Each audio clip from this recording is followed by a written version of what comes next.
Erkaklarda juda ham ko'p uchraydigan bitta moyaklilik yoki bir moyakni kichikligi haqida bugun sizlar bilan suhbatlashib o'taman. Bu ba'zan sog'lom holat ham bo'lishi mumkin, ba'zan jiddiy kasallikning belgisi ham bo'lishi mumkin va moyakni normadagi razmerlari, ularni o'lchash, oldini olish, kelib chiqishlarini batafsil videomiz davomida sizlarga tushuntirib o'taman.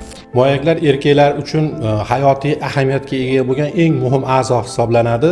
Ba'zi adabiyotlarda yoki u joy bu joylarda erkaklarning ikkinchi yuragi bu prostata bezi deyiladi. Lekin aslida moyaklar yaxshi ishlamasa, prostata bezi ham kichikligicha qoladi.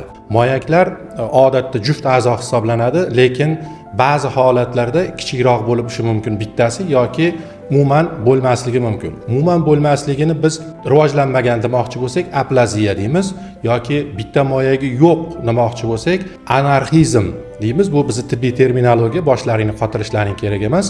Yana bitta holatimiz bor. Moyaklar o'zini o'rniga tushmagan holati bor. Bu kriptarxizm deyiladi. Endi odatda tug'ilgan chaqaloqda moyaklar o'zini xaltasida joylashgan bo'lishi kerak. Moyakni xaltasini o'zbek tilida biz yorg'oq deymiz.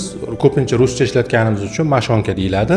Endi moyaklarda voyaga yetgan erkaklar uchun, voyaga yetgan erkaklar bular 18 yoshdan keyingi erkaklar deb hisoblaymiz.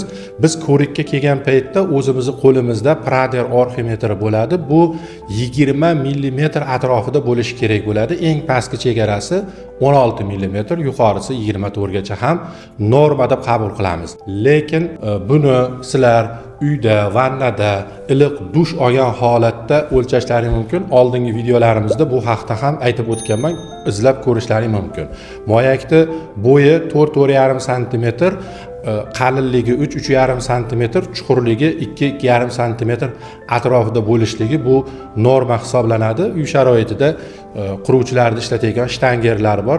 Yengil terini ustidan qo'yib, o'lchab, bir moyakni ikkinchi moyakdan kichikligiga shubha qilsalaring, urologga kelib, bunga aniqlik kiritish uchun murojaat qilishlaring mumkin bo'ladi. Siz moyakni o'lchadingiz uy sharoitida, endi buni normami, norma emasligini bilish uchun yuqorida aytib o'tgan o'lchamlarni ichiga tushirish uchun tibbiyotda Lambert formulasi ishlatiladi. Bu misol sifatida beraman. O'lchadingiz 4,5 sm, qalinligi 3 sm.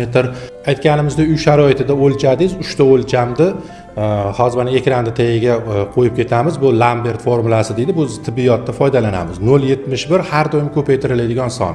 Masalan, siz o'lchadingiz 4,5 sm, 3 sm va 2,5 sm. Bularni hammasini ko'paytirib 0,71 soniga ko'paytirsangiz 24 mm atrofida chiqadi. Demakki, siz sog'lom moyak hajmiga egasiz degan.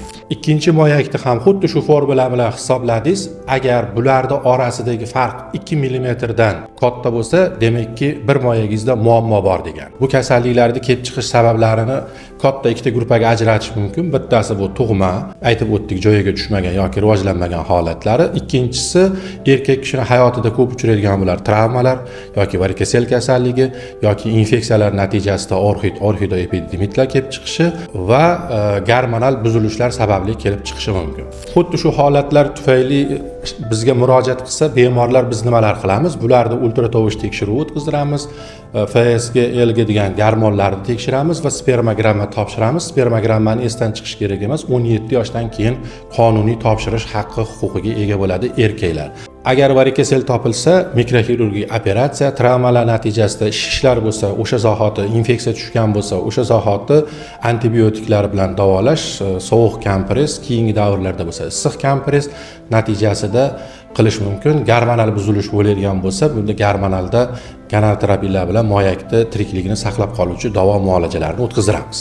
Endi boshidagi savolning javobiga keladigan bo'lsak, sizda bitta moyak bo'lsa ham yoki bitta moyagingiz kichkina bo'lsa ham, biz yuqorida aytib o'tgan gormonal tekshiruvlarimiz, spermogrammalarimiz, ultratovush tekshiruvlarimiz normada bo'lsa, xavotirga o'rin yo'q.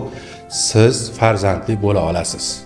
Agar analizlaringiz yaxshi chiqmasa, buni ham xavotirli joyi yo'q. Biz Qo'qon shaharida Hospital Zen klinikasida 20 yildan oshiq muddat davomida bu turdagi bemorlar, hattoki eng og'ir formasi bo'lgan noobstruktiv azospermiyani ham davolab, juda ko'p bemorlarni farzandli bo'lishga hissa qo'shib kelmoqdamiz. Badaningizda og'riq bo'lmasin, dard bo'lmasin, lekin dard bo'lsa bemalol kelib murojaat qilishingiz mumkin.